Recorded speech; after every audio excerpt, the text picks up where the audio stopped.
Bonjour, bonsoir mes chers téléspectateurs. Bonjour, bonsoir tous les abonnés des 5 trophées. Merci beaucoup pour votre fidélité. Encore une fois, de Kosolola, Likambo, ya Congo na biso, Lokola Momesano. Lokola na lobaka toujours, quand l'occasion se présente, ya koya Kosolola, tukoya ka Kosolola. Na poko alelo tozo solola lisusu bandeko bokota bandeko. Tozo solola. Bandeko balandi tozo lobela Congo na biso. Faites abonner les autres bandeko. Oh, baza déjà abonné. Bo faire abonner les autres, ça veut dire quoi? Ça veut dire bo beta li solo ya 5 trophées. Yebisa ba camarade na yo, bata groupe na yo, baninga no nyonso ya famille batala 5 trophées pe bazwa pe information ya Congo. Donc les années évangile. To beta li solo 5 trophées panzana po information comme la biso nyonso to sala banalise ya malamu to longola ya malamu to garder ya mabe to longola. Tozo lobela likambo ya Congo na biso, Congo ya bakoko na biso bandeko balandi. Soyez le bienvenu. Bocha ba j'aime belle. Tant nazo ba j'aime eza place ba tie musapi boy. Soko kote na chaîne na sa vidéo na se koto na droite nanga na ebite soki eza gauche na yo bakomi s'abonner obetika musapi likolo ta na sika s'abonner wana nde ko s'abonner yango ntango obeti na sika mwa ngonga na tango komona ngo tango obetika ka ta ko s'abonner yango wana ekobimelo 3 ngonga bakomelo lisusu nini tout ok susu na tout wana nde abonnement yangwana bazo sengela ngombongo te bakolongolo crédit te pona ba o bazana Congo bazo banga crédit eza cher bakolongolo te ba mususu bazo senga bango ba adresse mail na bango. N'ayez pas peur de mettre l'adresse mail, il y a aucun convénient bako senga bino na ba pays mususu bazo senga bongo ochi adresse mail na yo utiliser d'habitude ochi pe mot de passe na yo eza mot de nini adresse mail nando fungolela lango na réseau pose wifi bisika nyonso vous allez, ce n'est pas grave bo bangate bakokata bino ba unité te ils ont impact mon côté ezali kaka po omona ka vidéo ya 5 trophées oyo ka information to analyser ensemble total ya mabeto longola ya malamu to garder, c'est le Congo qui gagne. Bande ko balandi to bandi émission na biso lelo tozo lobela président de la République Félix Tshisekedi Tshilombo est à Mwanda pour poser la première pierre pour la construction ya port na ano profond na nini na banana likambo elobama ki mingi basengaki et enfin lelo oyo président de la République azo que poser pierre pour la construction wana bokomona ba vidéo ya cérémonie wana. To lingi to yoka lisusu te ke bolembo po bino bomesana ko lia partout bo banga kate bino batu bo lia ka bo banga kate.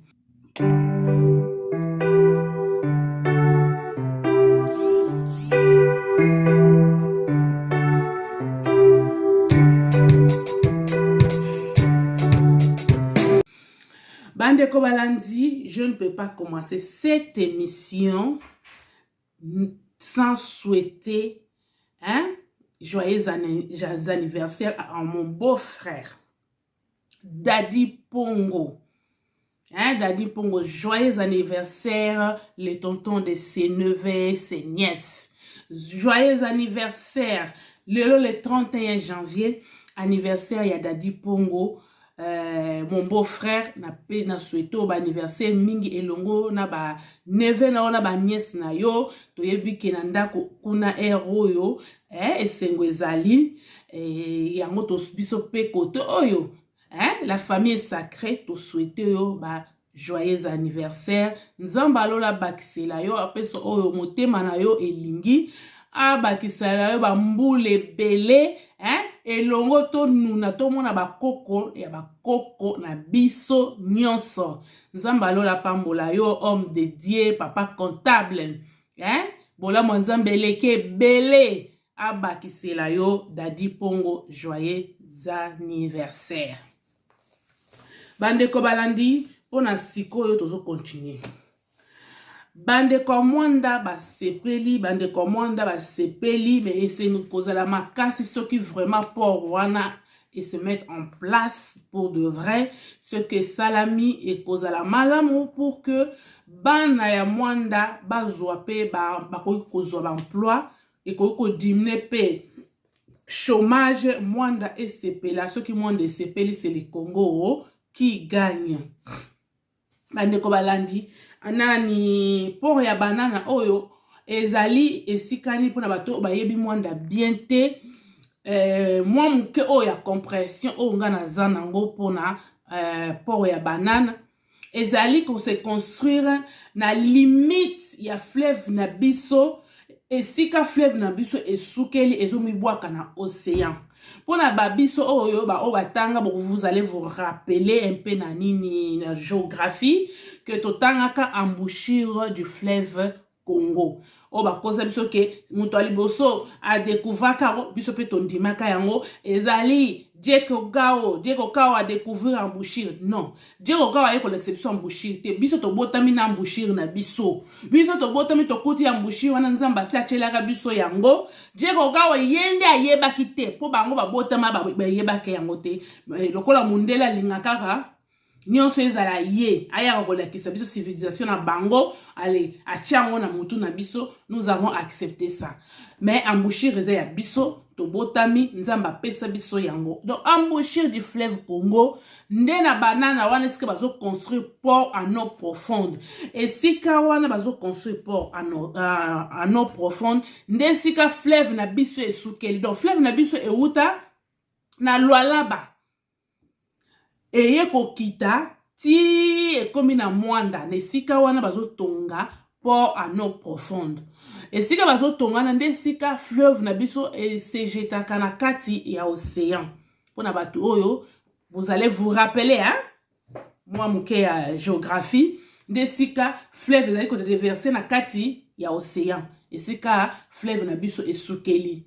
Avantage ya eau profonde wana construction ya port wana et koki kozala et bon comment je peux expliquer et kosoki esalami ekozana valeur mingi plus koleka port ya Matadi port ya Boma. Pourquoi? Parce que yango soki etongami ekozana capacité ya koyamba bon ko accueillir ba pakebo ya minene oyo eutaka na Brazza oyo eutaka na Brazza ekolekela wana et soki ba bateau minene ba pakebo wana minene ezoleka place wana banani côté na biso bandeko na biso ya mwanda bakozwa misala ko travailler na port bino bimo oyebinete ba port à Matadi ba port à Boma ezali avantage mingi et kozala plus avantageux que port ya Matadi na port ya Boma. Et ce qui est aussi avantageux pour moi, je vois que basi ba kala bazwa ki port ya Matadi ba ya Boma ba tongi les à côté et tout ça et comment il va port privé mais oyo et kokoma quand même pour l'état bandeko na biso bazwa musala to profiter pe na richesse na biso oleza la ba richesse moko individuelle. L'individu bazozwa yango to yaka kobetela bango maboko o ezali eloko ya biso nyonso. Donc avantage ya nini o pona bato bayebi mwanda te en quelques mots ezali fleuve Congo na biso esika esukeli ezali ko se déverser na fleuve. Sikoyo ba nini pakebo minene o ekendaka moye biso to bénéficier nango ezali te ezaki nde Brazza kuna bato bazali ko profiter nango et maintenant nous deux Brazza et nous biso moko pe to bénéficier nango bandeko na biso bakoyi kozwa pe misala eko diminuer to ya chômage. Donc eze sika wana oboyo kaka nini embouchure du fleuve Congo et sika balobaka ke Diego Gao a découvert oui il a découvert pour lui mais biso nzamba pesa biso yango to komi na mokili to kuta yango nzamba pesa biso yango. Zambe merci pour pesa biso biloko ya malamu mais biso moko toyeba valeur ya Congo te biso moko toyeba valeur ya biloko toza nango te eza pasi. Bandeko balandi tozali kozongela bakomelinga balobi non convention démocratique et salami bien te korom ezaki atteinte et na émission tant na sala ki bino a chaud je vous avais promis que na kozongela bino na éclaircissement ya bien parce que na utaki musande na ebisa ki bino nazaki ya kolemba ces jours là et il fallait parler à chaud. Et na ebisa ki bino na kozongela bino na éclaircissement. Éclaircissement ezandeni pour moi j'ai trouvé que ezali injuste. En tout cas franchement, ezali injuste. Jean-Marc Kabundi a commis des erreurs. Jean-Marc Kabundi a sali mabe, mais cela ne donnait pas une raison ya bolongo lié na poste et boradje na parti. Non. Là, ngai nazaki nanga d'accord te parce que c'est là où biso toyebi papa Etienne azaki ko benga na mutu na kata parti te. Mutu ye moko boko observer auto exclusion na ye moko. Donc, bino boko kaki ko longola ye na poste oui.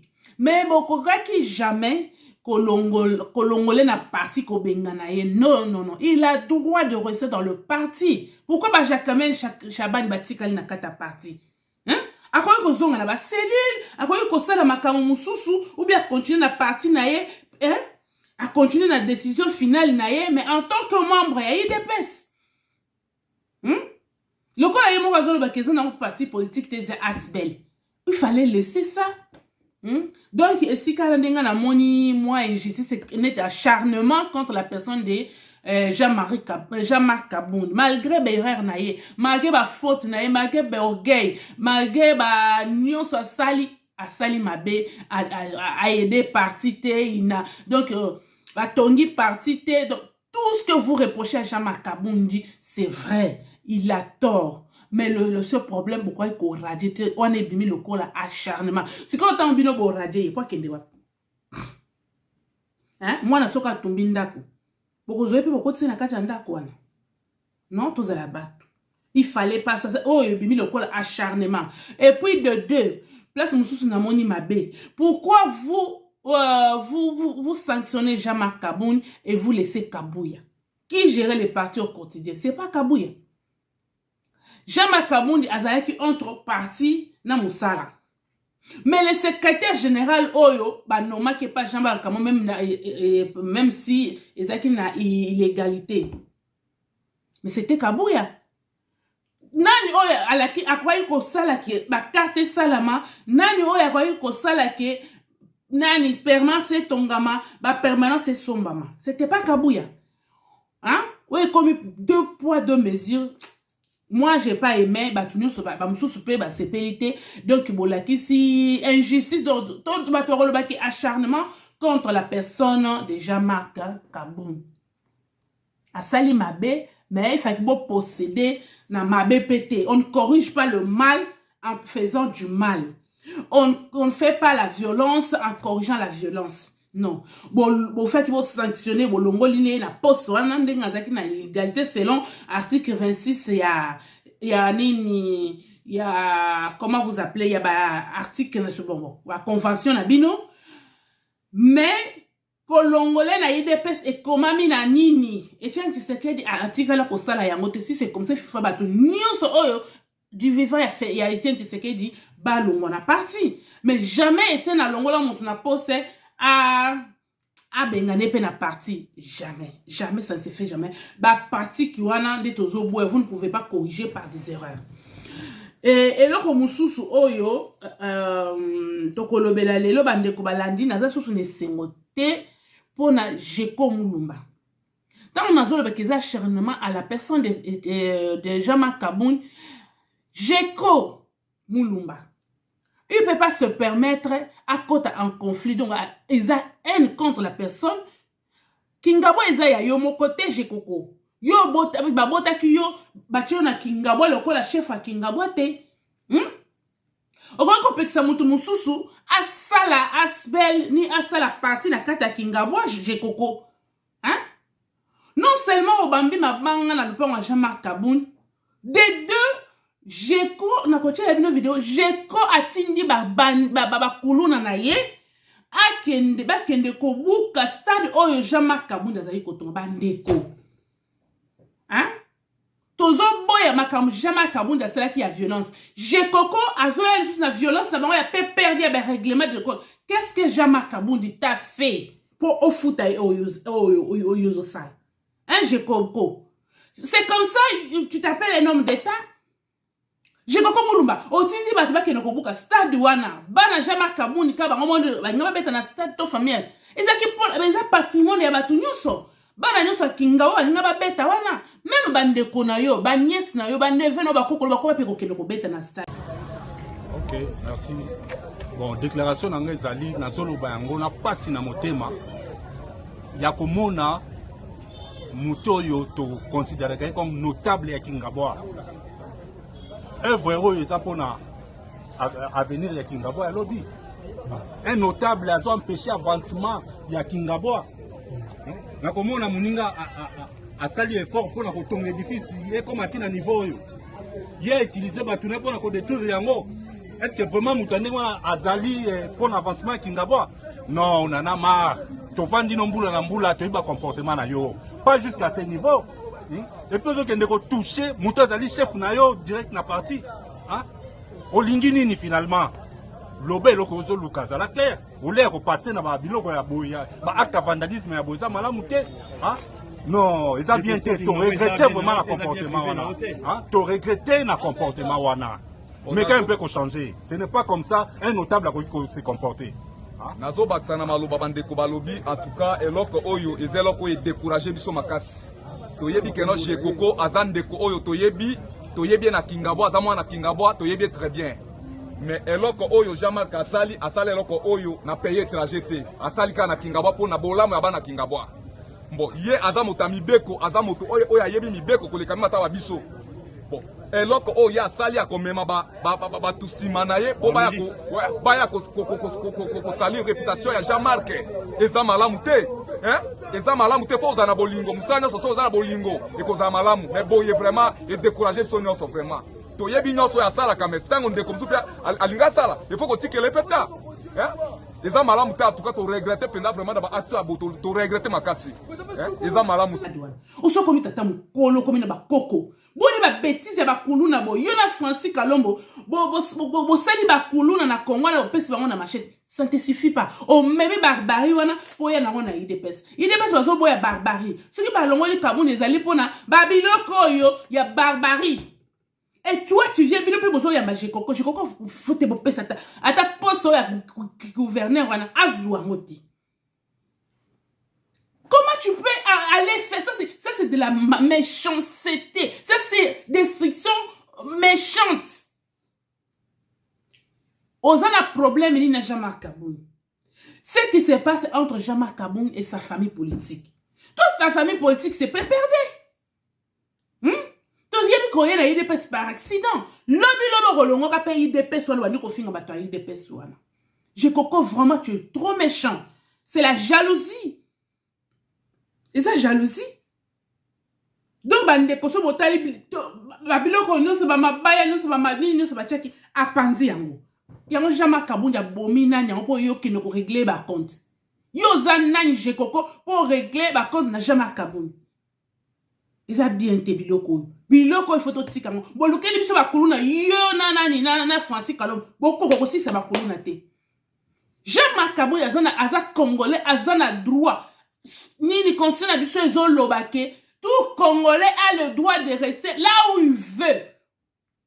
Azana droit et convaincre la Kingabwa ceux qui a trouvé que intérêt na yeza na Kingabwa, aye na Kingabwa en tant que parti au pouvoir. Aye na Kingabwa en tant que Congolais, même avant pas au pouvoir, ça qui déjà. Toi, tu es qui pour le baquet fungolé misou, il faut te déloger, tout ça là-bas. Non, non, non, non, non. On peut pas accepter des violences pareilles. J'ai coco. Eh bien, vous ne pouvez pas soutenir J'ai coco pour que détruire le quoi Jean-Marc Kaboun. Non, il mérite aussi. Il a travaillé pour l'UDPS. Il a donné sa jeunesse aussi pour l'UDPS. Même s'il n'avait pas compris son rôle et sa place. Mais vous pouvez que s'allier derrière Batu Oyo, Bazoluka Moutou ya Jean-Marc Kaboun. Non. Les gens sont qui va bomber Jean-Marc Kaboun, n'est pas ennemi. Oh, il y a IDPS, vous koloke bandakal. Bon, quand on a na kim ya IDPS. Non, non, non, non, non. Vous ne pouvez pas accepter ça. Non. Jacquemaine Alongo a vendu Kimia. Batibala a vendu Kimia. Pourquoi Jean-Marc Kabou cet acharnement? Non, il faut arrêter. Et Jean-Marc Kabou dit toi aussi. Maintenant, tu vas comprendre, tu as compris que tu es belé bazaki convié poste na yo. Hein? La jeunesse na yo vraiment osu poste ya minene o batu nyonso bazaki koluka. Hein? Osu poste ya munene, ya ko gérer parti munene lokola IDPS. Ya ko kende na ensemble na poste ya munene o batata mikolo. Ya pep bakendo a travailler na PPRD, ba travailler na nani na Mobutu bazwa poste wana te. En tant que jeune, Zamba chance et sourire yo. Tu pouvais garder ces trésors. Tu t'es précipité, tu t'es emporté par orgueil. C'est que bateau yo bazali kotindika yo 520 gigas et yo boye. Bato nyo sa siko ba yaki pembengi na yo osundoli bato nyo sa kala. Tu as vu maintenant? Le parent non, il faut qui pendant 2 jours pour les insultes envers Bandeko, Félix, famille Tshisekedi, envers la diaspora. Maintenant, le parent des autres font les sources. N'a y a sur là. Bah tous va changer langage. Hein. Aujourd'hui, j'ai appris que ba député nyonso, ba keko luka mboso pour activer des missions na yo. Tu as vu? Yo, ça là peut-être pour faire chantage à Félix Tshisekedi Tshilombo. Mais tu ne savais pas. Oh, là où tu es, parfois les conséquences corrigent mieux que les conseils. Oui, aux coups durs, tu es un homme, tu dois te relever. Personne n'est interdit de soutenir Félix Tshisekedi Tshilombo. Au cas où ça la partie, au cas où ça la Asbel na yo, au cas où ça la fondation na yo. En soutenant Félix Tshisekedi Tshilombo. Au salipe poids, le col ba Katumbi, le col ba Fayulu, tu es capable de ça. Que situation oyo est découragé yo te Jean-Marc Kabouni. Situation oyo est abattre yo te. Tu es un combattant, tu dois rester debout, mais pas avec la haine. Tu dois comprendre tes erreurs, te corriger et faire mieux. Peut-être tu seras le prochain allié de l'UDPS. Bandeko, eza passé. Ba je koko, bozoya kaka lobby ana IDPS, bo bandi kota. Et bien IDPS botika distraction. Élection ezali, botika ba TikTok ya n'importe quoi, il y a n'importe comment contre Jean-Marc Kabouni. Kabouni est déjà parti travailler maintenant. Kabouya, il devait partir avec Kabouni parce que ils ont géré ensemble. Quand le bani, Kabouni be azaki ko mate Kabouya. Kabouni mutapekisa Kabouya ça la carte en tant que secrétaire général. Kabouni mutapekisa ki Kabouya atonga permanence na maquette à la kisaka biso. Kabouni mutapekisa Kabouya ba soma ba siège. Donc nyonso escroquerie nyonso ya ba carte ya ba mbongo wana et quoi il Kabouni. Ah non. Hein? Parce que la place en ton monde secrétaire mususu soki mbayo soki gimbayo soki nani wana. Il pouvait être là. Le col boche yete wakenda. Boche ataza la sima ya Kabouni. Oye comme acharnement, ya kokende ko buka biloko na ye, ya ko longole na kata parti, c'est pas bien. Ce n'est pas bien. Ba Jacquemaine bazawa na bo benga na pe bangoji. Jacquemaine a fait plus pire que fait nani Kabouni pe. Akenda ti na tribunal non. Félix Tshisekedi a kufa na mutu na arme pe meni nga tirer Félix Tshisekedi Tshilombo na makamba Jacquemaine. Pourquoi bo radio ye na nini na parti te? Bo radio mutu te auto exclusion ezalaka. Vous pouvez pas balaner on l'a chassé. Pourquoi? Pourquoi bafoué nyonso effort na ye nyonso asali erreur azaki mutu a quoi ko se corriger botiki ye. So ka linga ko kene ye moko akei. Et je pas aimé. Na ko tshela bino vidéo boko mona ta bino moko. Théoriquement le vide. Zuwa ngo ya nini po kinga bango ya yo moko. On va les déloger to ko fungole mais so fungole mais kinga wa tata na bino mutatonga ki yango. Boniko. Bande ko balandi bo yo ka bato ba yesinga. Wakenda s'autoproclame président à vie na CDEP. Selon le règlement ya IDPS. Hein? Selon le règlement, il y a des PES. Hein? La Convention démocratique ya IDPS bakoki kostatue bongo te parce que korome ezaki atteint te natuni bango pourquoi batindelinga baelema boyoka balobi boyo babimama 5 trophées selon nini règlement d'ordre ya IDPS bakokaki kolongola Jean-Marc Kabundu bongo te bakokaki kosala nini nga natuni bango bakokaki kosala nini balobi boye convention démocratique du parti CDEP IDPS 1 la convention démocratique fonctionne avec une permanence rotative suivant l'ordre alphabétique de fédération. Voilà 1. Ordre les alliés 2. La CDEP est composée de députés nationaux, sénateurs, ministres, mandataires, présidents du parti, présidents fédéraux, présidents des CDEF. 3. Le bureau de la CDEP est élu et se renouvelle à chaque session de la convention. La présidence du bureau de la CDEP est assumée de façon rotative par représentativité de fidèles des fédérations. C'est ce qui possède, c'est qui a, bon, excusez-moi.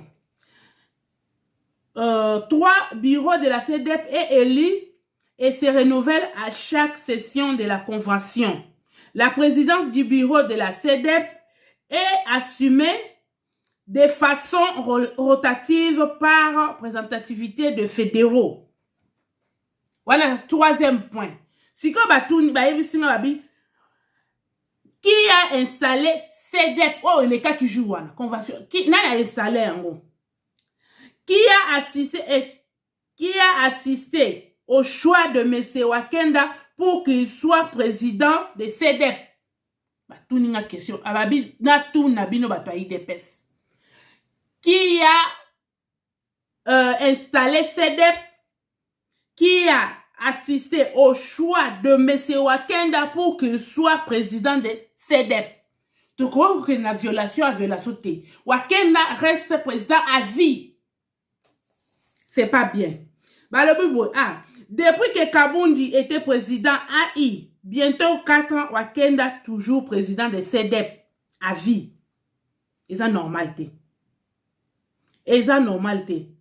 À la réunion convoquée par Wakenda de ce samedi 29 janvier 2022, le président fédéraux et président du CDEP sont-ils invités? Na réunion basali pour la destituer Jean-Marc Kabundu et le radier. Oh, ça aime la permanence convention que oh yakiwana. Ba yebi singai na tout na bato IDPS. Est-ce que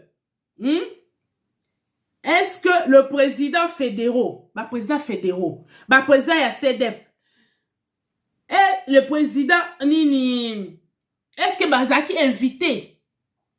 Non. Balobi wana commis désordre. Boya ko répondre nga bido bato IDPS. Ceux qui makambo yo ba ko sitote ba yebisinga na tuna bino. Ba biso ki ozo mona biso tozo kosa yo bo kende rotuna bango. Est-ce que samedi pendant que vous se réunir na permanence ya IDPS pour destituer Jean-Marc Kabundu, est-ce que ba président ya ba des présidents fédéraux et président CDEP sont-ils invités? Bon répondre nga. Le président nomme l'ancien gouverneur de la... ça c'est autre chose. Ndeba ibisinga ina tuna. Pourquoi vous kende de violation en violation? Wakenda yemoko à sa place wana na illégalité. Mazo kende ko se réunir pour na ko sala violation na ba nini comment on dit ça? Comment on appelle? Je sais pas, les règlements de l'IDPS.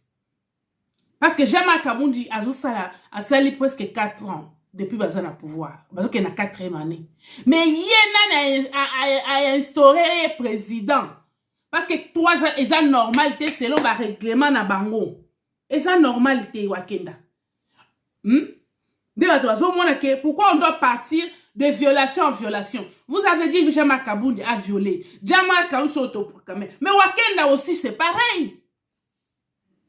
Et ça passe, hein. Yango wana bandeko, na yaki pona yebisabi, na yebisa ki bino jour wana ke, je reviendrai avec éclaircissement moi moukie. Parce que, bazolo bake, koron mezaki atteinte, ba, ni nouane salem na irrégularité, Wakenda ne pouvait pas, parce que c'est comme s'il s'autoproclamait président à vie, na CEDEP, comme Jean-Marc Kabound a s'autoproclamé président AI. Donc, bandeko, boye bisabiso, ezali ndenge nini. Bandeko balandi na yoki, Deograce Mutombo, nommé CPA Dakar. Ancien gouverneur, bandeko. Et vous avez la moko yo. Il dépêche à bino bozola la pongi. Ah bino bozaka na distraction kabundi boche na ba forme non na ba mettre na gère boche boy. FCC s'organise hein. Les anciens des FCC gagnent des terrains hein? Et ba koya sous fort. Boko il en 2023 base à la majorité botelenga na lisusu. Et talibino hein. Bobi na carte de distraction. Kabound est déjà parti passer à autre chose. Boyoki bata FCC nde basangana ki bache baati luko autorité morale. Le problème d'autorité morale ici et quand il aussi la té. On a une muto yoki makama autorité morale oyo. Et comme depuis bata 18 ans baye autorité morale. C'est quoi ça? Morale non moko c'est la corrompu. Donc toi tu vas marcher papa comme ça, papa mon coloboye, on doit te corrompre autorité morale. Donc morale non tu ne peux pas juger ce qui est bon, ce qui est mauvais. Il faut que quelqu'un les gère. Tu n'importe quoi. Autorité morale. Le koto boya ngo. Bandeko, et le ko mususu nazo boya. Bato bazulu ka ba autorité morale. Ba momo ko basa na moralité. Donc il faut que quelqu'un gère leur morale. À leur âge de 60 ans, 40, 80 ans, le papa comme ça on doit gérer leur morale. À leur âge. Dis n'importe quoi. C'est comme bino boza la carte de distraction. Baza ko s'organiser ensemble de Katoum, baza ko s'organiser. Bino boza ko sona entre bino Kabundi alobaki, Kabundi aussi bo bengani. Faites les choses concrètes. Bokende ko luka ko implanter parti Kabuya. Tu n'as pas assez de temps. Tu as perdu beaucoup de temps. C'est le moment maintenant. Lève-toi, Kabouya. Tu as ton soukou, ta boto, lève-toi, prends ton lit et marche. C'est quoi ça? Bande Kobalandi. Likambo mususu. Bato benga. Et comme il susu. Basali Kabundi bongo. Parce que ça, mon louba kananga. Basa louba ya mbujimai. Yango batiki Kabuya. Bande botika. Arrêtez ce tease là. Vous voyez, nous les ressortissants, ne les amenez pas au Kassai. Botika Kassai, c'est souffrir mingi. Bokotisa, makambu, ya nous les ressortissants. Kassai est uni et indivisible. Ce que Jean-Marc Kabound doit n'asaki muto ekolo mususu, bongabo lo manamilito yoke, basali boye pour azamutu ya nini ekolo mususu. Ah, ça se passe entre les Kassaïens. Vous voulez diviser les Kassaïens? Ils en ont assez à ça. Bah, il y a des conséquences, il y a division. Et c'est ça là, et c'est que ça les Kassaïens restent unis et indivisibles. Jean-Marc Kabound et de Louisa. Azali na bato Louisa mususu lokola ye batakana baze belé na kati ya IDP swana. Au contraire batakana baze belé kolega kutu batambujimai. Nous ne voulons pas ça. La division, nous ne voulons pas. Hein? Sokozi nani les entambo. Azaya Louisa lokola nani lokola Jean-Marc Kabound. Boni boyoko. Baze belé nani fan kalolope. Azamuta Louisa. Mususu nani meda kan kolongo asa mutu kananga kuna soto zi nani yoka son asa mutu kananga soto zi René ya IDPS asa mutu kananga. Arrêtez vos conneries, il faut arrêter ça. Les Kassaï restent un est indivisible. Bon, moi, je ne sais pas si salamia. Bon, moi, je que nous, les ressortissants de. Tchala, moi, je suis Félix Tshisekedi. On les a bien. Tant que je suis Bantembo, on les a bien. Ce que tchala, moi, la société, on m'a kilé gangi. Boni boyoko. Si quoi, Moukebaï, asa ya kananga, non? Tant que je suis Félix Tshisekedi, on les a bien. Tant que yaki ke fachi telema.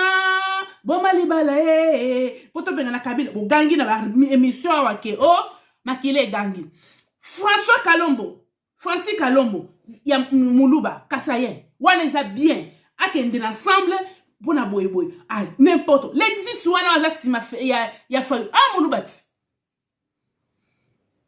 wana zana nous bien pour soutenir Fayulu mkola ko changer position makile gangi boni boyeko Boni, mbemba bali Muluba.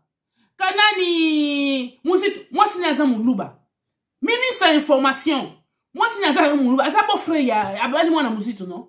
Wana bozo lobate. Mukola ko changer. Hey, makile gangi. Du n'importe quoi. Botika kokotsa division na bakasayen. Les kasayen ba souffrir mingi. Alors arrêtez kolukela bango guerre ya déjà dans guerre à Kabwena ça pèse déjà sur les kasayen. Alors il faut arrêter. Il faut arrêter. Il faut arrêter ça. Kasaï reste un et indivisible. Et je lance l'alerte na Kasaï. Faites très attention. Beaucoup de distraction. Sinon, beaucoup de chef comme ça.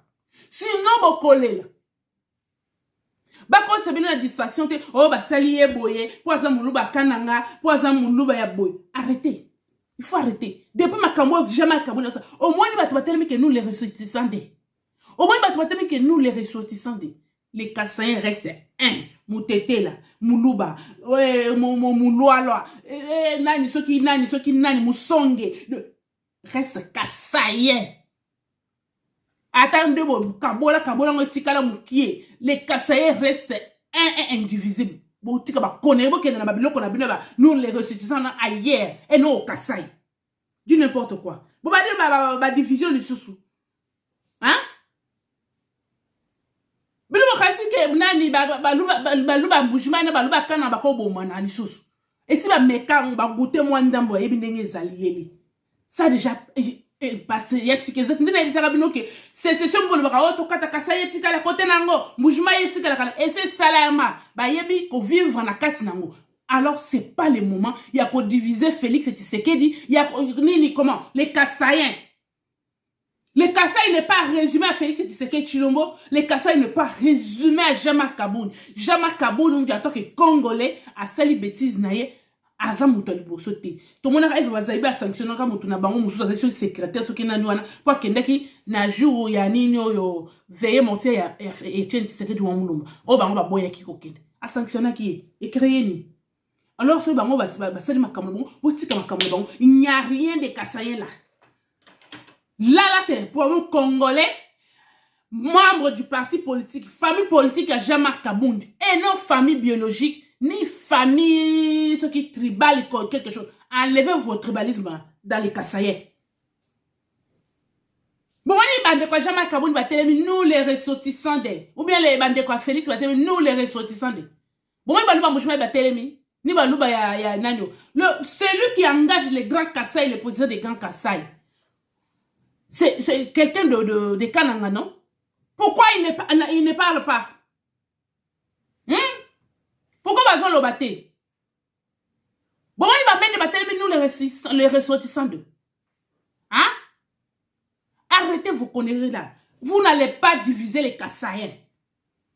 Et vous, les Kasaïens, en général, et l'IDPS en particulier, faites très attention. Votre distraction. Bande Kobalandi, pour n'aller l'autre souki. Nangana bosse les locaux moussous.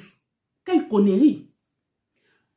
Nana ke draguer moi si abatu yango ikasange. Ngo ikasange a déjà des problèmes. Ngo ikasange azolela. Sénateur moko azo draguer moi si naye. Yo sénateur azo draguer moi ça.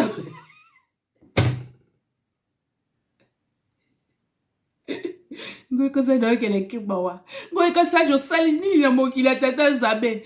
Na mwana ndege boko. Ok, de la pouvoir, makambu. C'est comme ça, na moi, c'est na yo, yaya. Ah, papa, yo. On a problème, Luka Nzambe. Aujourd'hui, vous avez entendu. Moutabranam. Nzama. Botika, ngoye kasaji, botika mama na biso. Ngoye kasaji, botika ya moi, c'est na ye. Nazo bele, botika ngoye kasaji, kime. Boluka tato akufa na tension, to boluka akufa na nini. Asa pe na ba nerf solide, tato. Ngoyi Kassaji a convoqué, a consali lettre na ba sage, soi-disant sage, ya Sénat, pour ba statuer, ils ont la sénateur oyo, azo draguer moi sina yo. Yo tata soki sénateur, yo na sambra sage, ba sage n'importe quoi sage. Yango to mona kinani oyo, neni, oyo mususu azo finga mama ngoya en pleine session na kata Sénat. Vous vous dites que vous êtes des sages. Oh, vous avez passé au Kerolinga. Moi, c'est. Eh, mais là, basi, vous avez mon kilo, yo, monité. Quand moi, ça, bateau, go, yika sage. Lui, bon, yika sage a pété, bah. Bon, un problème, il y a go, yika sage. Bon, tu can go, yika sage tranquille. Quand on va botter le pain, quand on va n'a n'importe quoi. Si comme on va dire les choses de moi, si naïe. Et après, il y aura quoi encore. Ce qu'il y a tout, aux années. Bon, cheveux, bon, Nico, où tu papa la kimi? Bon, moi, il va te voter qui n'a sénat, oh, ça me décharge, n'importe quoi.